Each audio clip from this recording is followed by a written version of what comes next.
Hi பா எல்லாம் எப்படி இருக்கீங்க? இன்றைக்கி நம்ம செரின் வீட்டு சாப்பாடில் ஒரு சூப்பரான ஒரு லஞ்ச் ரெசிபி தான் பண்ண போகிறோம்.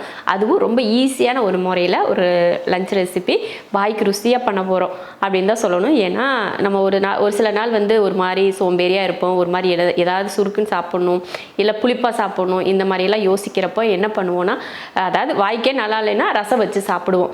அப்படி ரசத்தை மட்டும் ஊற்றி சாப்பிட்றதுக்கு நம்ம யாருக்குமே விருப்பப்பட மாட்டோம். அதனால இன்றைக்கி நம்ம பண்ண போகிறது ரசம் சாதம். சாதத்தோட ஒரே குக்கரில் நம்ம தாளித்து விட்டு ரச சாதம் பண்ண போகிறோம். ரொம்ப அருமையான ஒரு டேஸ்ட்டில் இருக்கும். நம்ம தனியாக ரசம் செஞ்சு சாப்பிட்றத விட இந்த சாதம் ஒன்றா சேர்த்து செய்கிறப்போ உங்களுக்கு அவ்வளோ ருசியாக இருக்கும். அதுக்கு சைடிஷாக பார்த்தீங்கன்னா நான் வந்து பாசிப்பருப்பில் வந்து துவையல் அரைக்க போகிறேன். அப்புறமா கொஞ்சம் அப்பளம் பொரிச்சுக்க போகிறேன். ரொம்ப ஈஸியான ஒரு வேலையாக முடியும். உங்களுக்கு சோம்பேறித்தனமாக இருக்குது அப்படின்னு நினச்சிங்கன்னா கண்டிப்பாக இந்த மாதிரி செஞ்சுக்கோங்க. வீட்டில் எல்லாருமே ரொம்ப பிடிச்சிருக்கு அப்படின்னு சொல்லுவாங்க, உங்களையும் ரொம்ப பாராட்டுவாங்க. வாங்க இப்போ சாதம் பண்ணலாம். ரச சாதம் பண்ணுறதுக்கு முதல்ல நம்ம வந்து ரசத்துக்கு அரைச்சிக்கலாம். நான் வந்து ஒரு 1/4 ஸ்பூன் அளவுக்கு சீரகம், 1/2 ஸ்பூன் மிளகு, அதே போல் 1/4 ஸ்பூன் அளவுக்கு மல்லி எடுத்திருக்கேன். இப்போ இதை பவுட்ரு பண்ணிடலாம். மற்றதெல்லாம் பார்த்திங்கன்னா நம்ம தட்டி சேர்த்துக்கிறது தான். இதை பவுட்ரு பண்ணிடுவோம். இப்போ ரசத்துக்கு பவுட்ரு பண்ணியாச்சு. ஒரு ரசத்துக்கு தேவையான அளவுக்கு ஒரு 4-5 பூண்டு பல் எடுத்து இது போல் தட்டி எடுத்து வச்சுருக்கேன். இந்த டம்ளரில் 1 டம்ளர் புழுங்கல் அரிசி ஊற வச்சுருக்கேன். அடுத்து பருப்பு வந்து ஒரு 2 ஸ்பூன் அளவுக்கு துவரம் பருப்பு, அதையும் ஊற வச்சுருக்கேன். 1 டம்ளர் பருப்புக்கு 2 ஸ்பூன் அளவுக்கு துவரம் பருப்பு. அரிசியும் பார்த்திங்கன்னா நல்லா ஊறியிருக்கு, பருப்பும் நல்லா ஊறிடுச்சு. அடுத்து புளியும் பார்த்திங்கன்னா நான் ஒரு சின்ன நெல்லிக்காய் அளவுக்கு புளி எடுத்து கரைச்சி எடுத்து வச்சுருக்கேன். நான் வந்து அப்புறம் 3 தக்காளியும் எடுத்து வச்சுருக்கேன். இப்போ தாளித்து விட்டுறலாம். 1 குழிக்கரண்டி அளவுக்கு எண்ணெய் காஞ்சதுமே கொஞ்சம் கடுகு உளுந்து, அடுத்து 3 வரமிளகாய், பூண்டு தட்டினோலையே அதையும் சேர்த்துடலாம். கொஞ்சமாக கருவேப்பிலை, அடுத்து நம்ம ரசத்துக்கு தட்டினோலே அதையும் சேர்த்துருவோம். 2 தக்காளி, கொஞ்சம் மஞ்சள் தூள், கொஞ்சமாக பெருங்காயத்தூள். இப்போ நல்லா வதங்கிடுச்சு. இப்போ தண்ணி சேர்த்துடலாம். இதில் தானே நம்ம அரிசி சேர்த்தோம், இப்போ அதுலேயே தண்ணியும் சேர்த்துடலாம். முதல்ல புளி தண்ணி ஊற்றிடுவோம்.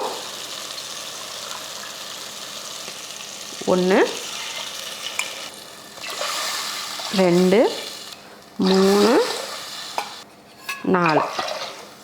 4 டம்ளர் தண்ணி ஊற்றிட்டு இப்போ அரிசியும் சேர்த்துருவோம். அரிசி பருப்பு 2 சேர்த்துக்கலாம். இது கூட கொஞ்சம் பருப்பு சேர்க்குறதுனால நல்லாயிருக்கும், டேஸ்ட் வந்து ரொம்ப அருமையாக இருக்கும். பொதுவாகவே ரச சாதம் சாப்பிட்றதுக்கு ரொம்ப நல்லாயிருக்கும். இது கூட நம்ம பருப்பு சேர்த்துட்டோம்னா அந்த சாம்பார் கூட, நம்ம பருப்பு குழம்பு சாம்பார் கூட ரசம் ஊற்றி சாப்பிடுவோம் பார்த்திங்களா, அந்த மாதிரி டேஸ்ட் இருக்கும். தேவையான உப்பு, நல்லா ஒரு கொதி வரட்டும். அதுக்கப்புறமா நம்ம குக்கர் மூடி போட்டுக்கலாம். பார்த்திங்கன்னா நல்லா கொதிக்க ஆரம்பிச்சிருச்சு. இந்த டைமில் கொஞ்சம் மல்லித்தலை தூவிட்டு உப்பெல்லாம் சரியாக இருக்கான்னு பார்த்துட்டு நம்ம குக்கர் மூடி போட்டுடலாம். 5 விசில் விட்டு ஆஃப் பண்ணிக்கலாம். துவையல் பண்ணுறதுக்கு ஒரு கடாய் வச்சுட்டு ஒரு 2 ஸ்பூன் அளவுக்கு எண்ணெய் விட்டுக்கலாம். நம்ம இன்றைக்கி பண்ண போகிறது பார்த்திங்கன்னா பாசிப்பருப்பு துவையல் தான். ஒரு 50 கிராம் அளவுக்கு எடுத்திருக்கேன். இப்போ இதை வறுத்துடலாம். இது போல் லேசாக அந்த மணம் வர ஆரம்பித்ததுக்கப்புறமா ஒரு 6லேருந்து ஒரு 7 போல் வரமிளகாய், ஒரு 5 பல் பூண்டு, சின்ன வெங்காயம் வந்து ஒரு 10 போல் எடுத்திருக்கேன். இப்போ இதை வறுத்தரலாம். பாருங்கள், இப்போ பாசிப்பருப்பு வந்து கொஞ்சம் நல்லா கலர் மாதிரி வருது பார்த்திங்களா, பொன்னிறமாக. இது போல் நல்லா வறுத்துக்கணும், ரொம்ப கருக விடாமல் வறுக்கணும். இது கூடவே கொஞ்சமாக சின்னதாக புளி சேர்த்துக்கலாம், கொஞ்சம் கருவேப்பிலை. பாருங்கள், பொன்னிறமாக எவ்வளோ கலர் சூப்பராக ஒரு கலரில் இருக்குது பார்த்திங்களா. இந்த மாதிரி கலரில் தான் இருக்கணும். அவ்வளோதான். இப்போ அடுப்பை ஆஃப் பண்ணிக்கலாம். ஆற வச்சுட்டு அதுக்கப்புறமா அரைச்சிடலாம். துவையலுக்கு வந்து நல்லா வறுத்து வச்சுருந்தோம் இல்லையா, அதை நல்லா ஆறிடுச்சு.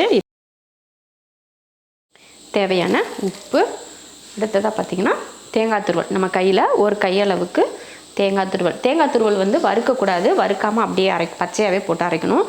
அப்போ தான் துவையல் வந்து நல்லாயிருக்கும். இப்போ இதை அரைச்சிருவோம். தண்ணி ஊற்றிட்டு நல்லா கெட்டியான பக்குவத்துக்கு அரைச்சிக்கலாம். அருமையான ஒரு டேஸ்ட்டில் பாசிப்பருப்பு துவையல் ரெடி ஆயிருச்சு.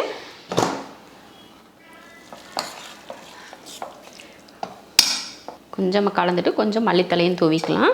நம்ம பருப்பெல்லாம் சேர்த்துருக்கிறதுனால என்னென்னா கொஞ்சம் வந்து கெட்டியாகிருச்சு. அதனால் இன்னும் கொஞ்சம் எக்ஸ்ட்ரா ஒரு டம்ளர் தண்ணி ஊற்றினோம்னா இன்னும் நல்லா கொலைப்பாக கிடைக்கும். நல்லா சாதம் பார்த்திங்கன்னா இப்படி நல்லா கொலைவாக வெந்திருக்கு பாருங்கள். அவ்வளோதான், அருமையான ரச சாதம் ரெடி. இந்த மாதிரி ரச சாதம் செஞ்சு சாப்பிட்றப்போ நமக்கு வந்து ரொம்ப நல்லாயிருக்கும். நம்ம தனியாக ரசம் ஊற்றி சாப்பிட்றத விட இந்த மாதிரி சாதம் மொத்தமாக ஒரே பாத்திரமாக செஞ்சு சாப்பிட்றப்போ வாய்க்கு ருசியாக இருக்கும். நிறைய பேர் வந்து ரசமே விரும்பி சாப்பிட மாட்டாங்க. ஆனால் இந்த மாதிரி ஒரு சாதமாக செஞ்சு கொடுத்தீங்கன்னா நல்லா விரும்பி சாப்பிடுவாங்க. ரச சாதம், பாசிப்பருப்பு துவையல், அப்புறமா அப்பளம்.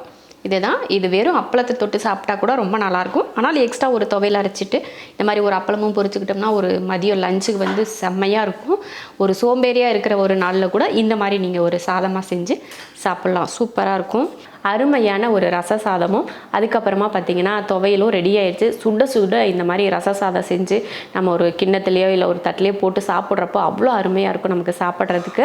நீங்கள் வீட்டில் மறக்காமல் இதே போல் வீட்டில் எல்லாருக்கும் செஞ்சு கொடுத்து பாருங்கள். எல்லோரும் விரும்பி சாப்பிடுவாங்க. இதே போல் செஞ்சு பார்த்துட்டு எப்படி இருக்குன்னு சொல்லிட்டு கமெண்ட்டில் சொல்லுங்கள். நம்ம சேனலை சப்ஸ்கிரைப் பண்ணாதவங்க சப்ஸ்கிரைப் பண்ணிவிட்டு பக்கத்தில் இருக்க பெல் ஐக்கானை கிளிக் பண்ணி வச்சுக்கோங்க.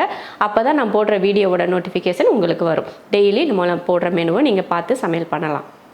இப்போ நம்ம சாப்பிட போகலாம்.